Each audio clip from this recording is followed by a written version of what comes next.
আসসালামু আলাইকুম বন্ধুরা, আশা করি আপনারা সকলে আল্লাহর রহমতে ভালো আছেন। তো আমরাও আল্লাহর রহমতে ভালো আছি। তো আজকে আমরা একটু বের হয়েছি, কারণ এই গরমে আর ঘরে থাকা যায় না, তাই একটু শান্তি স্পটে যাচ্ছি শান্তি হবার জন্য। তো চলুন আমরা কিভাবে যাই এবং শান্তি স্পটটি কোন জায়গা দেখতে থাকুন আমাদের পুরো ভিডিওটি। তো সাথেই থাকুন। তো আমরা সকলে মিলে যাচ্ছি, যে পাশেই কচু বোনা হয়েছে, সিম, এই যে অনেক গরম পড়েছে 2-3 দিন ধরে।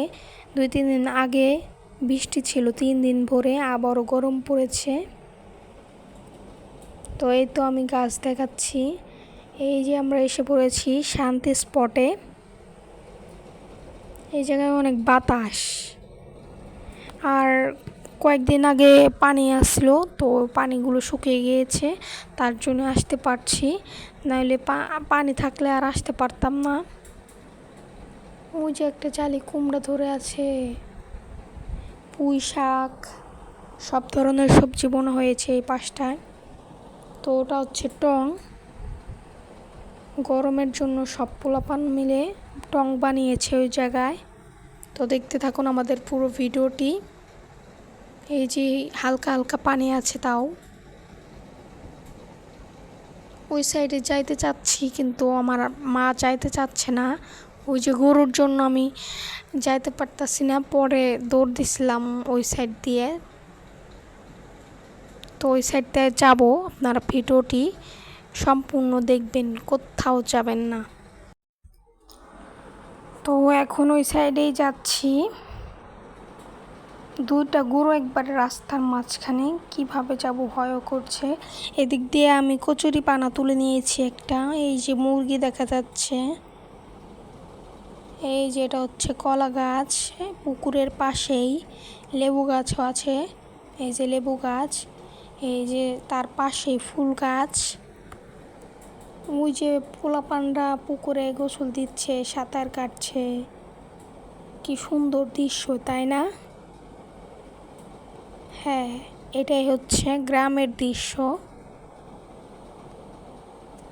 তো বলতেছে যে তুমি ভিডিও করছো, তবে তুমিও তাহলে ঝাঁপ দাও। আমি বলতেছি না।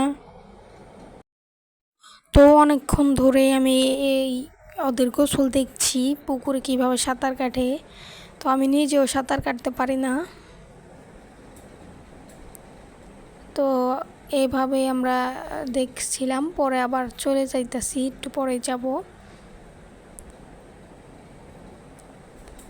হ্যাঁ, এই যে এই জায়গার পাশ দিয়ে আবার ওই যে সেঞ্চি শাক আছে অনেকগুলো।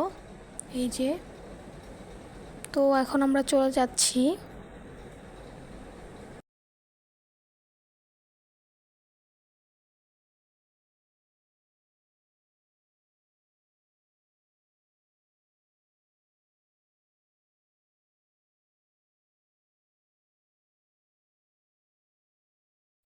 এদিক দিয়ে দেখা যাচ্ছে বাড়ির উঠানে লাউ গাছ বোনা হয়েছে।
পর্যন্তই। সবাই ভালো থাকবেন, সুস্থ থাকবেন। আল্লাহ হাফেজ এবং বেশি বেশি আমাদের চ্যানেলটি সাবস্ক্রাইব করে আমাদের পাশেই থাকবেন। আল্লাহ হাফেজ।